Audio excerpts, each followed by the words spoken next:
कांग्रेस ने जिस तरह जातिगत जनगणना की मांग की, उससे यह साफ है कि वह अपनी रणनीति बदल रही है और उन क्षेत्रीय दलों के साथ खड़ी हो रही है जो यह चाहते हैं कि इसका पता लगाया जाए कि देश में किस जाति की कितनी संख्या है। यह समय बताएगा कि कांग्रेस जातिगत जनगणना की अपनी मांग के सहारे क्षेत्रीय दलों को अपने साथ खड़ा कर पाएगी या नहीं, लेकिन इसकी अनदेखी नहीं की जा सकती कि उसने लंबे समय तक सत्ता में रहते समय इसकी आवश्यकता नहीं समझी कि जातियों की गणना कराई जाए। कहीं कांग्रेस जातिगत जनगणना की मांग इसलिए तो नहीं कर रही है ताकि स्वयं को पिछड़े वर्गों के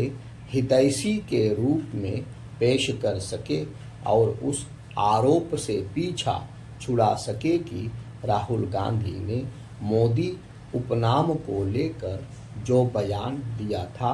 और जिसके कारण उनकी सदस्यता गई, उससे उन्होंने पिछड़ों का अपमान किया। वस्तु स्थिति जो भी हो, कांग्रेस की ओर से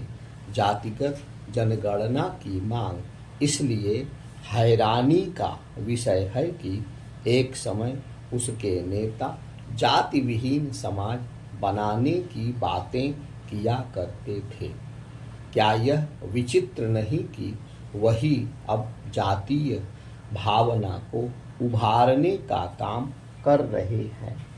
जातिगत जनगणना केवल जातीयता को उभारने का काम ही नहीं करेगी, बल्कि जातिवाद की राजनीति को भी बल देगी। यह किसी से छिपा नहीं कि यह राजनीति किस तरह जातीय वैमनस्य को भी बढ़ाने का काम करती है। जातिगत जनगणना भले ही सामाजिक न्याय के नाम पर की जा रही हो, लेकिन उसका मूल उद्देश्य अगड़ों पिछड़ों की राजनीति को धार देने के साथ इस पर जोर देना है कि जिसकी जितनी संख्या हो उसकी उतनी ही भागीदारी हो। यह भी स्पष्ट है कि जातिगत जनगणना की मांग के पीछे एक इरादा जातिगत आरक्षण को बल देना है।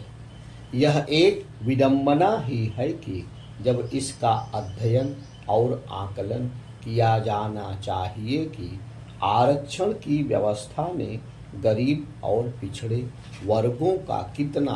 उत्थान किया है, तब जातिगत आरक्षण पर जोर दिया जा रहा है।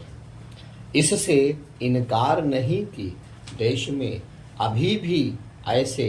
निर्धन वर्ग हैं जिनका सामाजिक आर्थिक उत्थान करने के लिए विशेष उपायों की आवश्यकता है, लेकिन इन उपायों पर अमल करने के पहले यह भी तो देखा जाना चाहिए कि आरक्षण व्यवस्था अपने मौजूदा स्वरूप में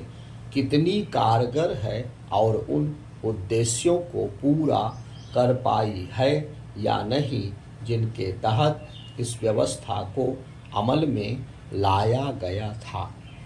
वास्तव में आरक्षण की एक ऐसी व्यवस्था बनाने की आवश्यकता है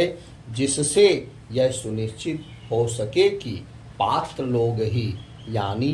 निर्धन वंचित तबके ही लाभान्वित हो सके। चूंकि वर्तमान में लोग पीढ़ी दर पीढ़ी आरक्षण का लाभ उठा रहे हैं, इसलिए वे तबके आरक्षण के लाभ से वंचित हो रहे हैं जो वास्तव में उसके